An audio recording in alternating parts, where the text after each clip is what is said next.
quantos carros de aplicativo São Paulo comporta? Tem algum estudo da prefeitura? Se você trabalhar com um limite de até 60 mil, 50 mil carros, é aceitável. Mas nós temos Você tem 500 mil cadastrados, não é que 500 mil estão rodando simultaneamente. Esse é um sistema de rodízio, roda aproximadamente entre 80 a 100 mil por dia. Então não muda, a oferta continuaria mais ou menos. A oferta continuaria mais ou menos. Mas o mais importante, além da oferta, seria a organização. E mostrar para a população... O que é essa organização que você fala?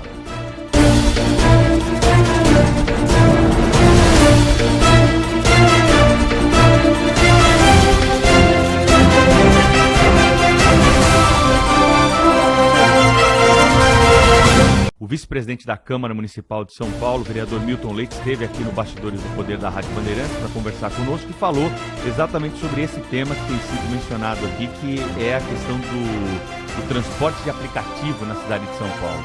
O vereador nos disse que no ano que vem a Câmara Municipal vai voltar a discutir regras para o transporte por aplicativo aqui na cidade de São Paulo. E alguns ouvintes aqui perguntam se a limitação desses carros é uma alternativa. O que a Prefeitura pensa a respeito do tema, hein? Eu volto a dizer sempre aquilo que eu disse com relação à questão dos aplicativos, qualquer que seja ele. O aplicativo é um grande ganho para a população. Só que o que nós precisamos é de organização com relação a isso. Eu fiz um levantamento, nós temos mais de 500 mil carros inscritos na Secretaria da Fazenda para trabalhar com aplicativos dentro da cidade. E se você prestar atenção, desses 500 mil carros, a grande maioria deles é com chapa de fora da cidade de São Paulo, ou seja, são carros de locação. Então, é um engano você falar que você está tirando o carro da cidade. Muito pelo contrário, você está colocando mais carro na cidade. Porque aquele usuário que usava o seu carro para ir da sua casa para o seu local de trabalho, ele deixava o carro dele guardado na garagem enquanto ele estava trabalhando. O carro de aplicativo não, ele fica rodando dentro da cidade de São Paulo. Então, no mínimo, você tem entre 80 e 100 mil carros por dia rodando dentro da cidade de São Paulo, às vezes rodando à toa e rodando vazio, sem ter a menor necessidade. Por isso, eu acho sim importante você trabalhar no sentido de organização e não porque na questão de limitação. Eu acho que você, como você tem a quantidade de táxis limitada dentro da cidade de São Paulo, você pode também trabalhar nessa mesma linha no sentido de organizar o trânsito como um todo. Então eu digo, o aplicativo ele é muito bem-vindo, mas precisamos colocar regras que às vezes não são aceitas por eles.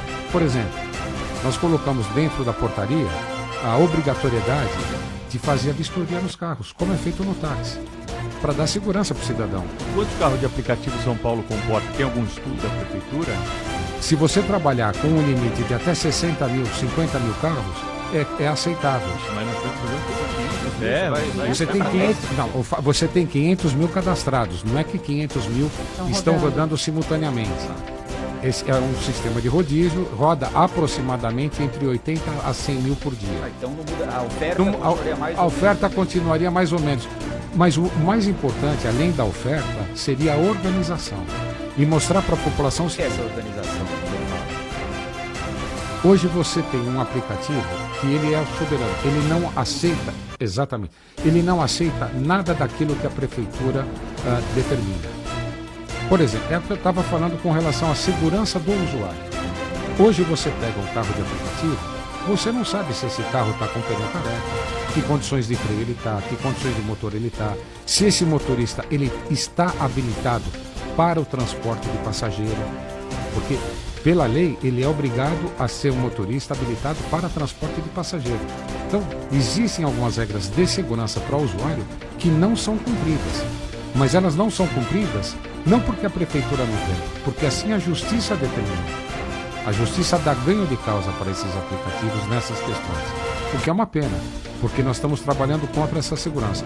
Então, se a Câmara Municipal puder entrar dentro do debate e puder vir ajudar e acrescentar, é muito bem-vindo. Tem algum modelo de grandes cidades lá fora que também travam várias batalhas judiciais, inclusive com o Uber, para tentar organizar de alguma forma, limitar o serviço? Tem algum modelo que a prefeitura olha e fala, a gente quer fazer igual aqui? Não, a questão não é modelo. Eu vou citar o exemplo de Londres. Londres, por exemplo, proibiu a Uber de operar. Por quê? Porque ela não cumpre regras. Então, se você tem uma operadora que não gosta de cumprir regras, significa que ela não está pensando no bem comum. Ela está pensando nela. Então, todo sistema de comércio, porque isso é um comércio, todo sistema de comércio, ele é muito bem-vindo para a cidade. Isso faz já a economia girar, isso te dá uma condição melhor, inclusive para a população e para o usuário. O fato é que a Uber, ela não gosta de cumprir regras. Então, se você estipula as regras pensando na segurança do cidadão e ele não gosta de cumprir, por quê? Será que ele faz as análises corretas?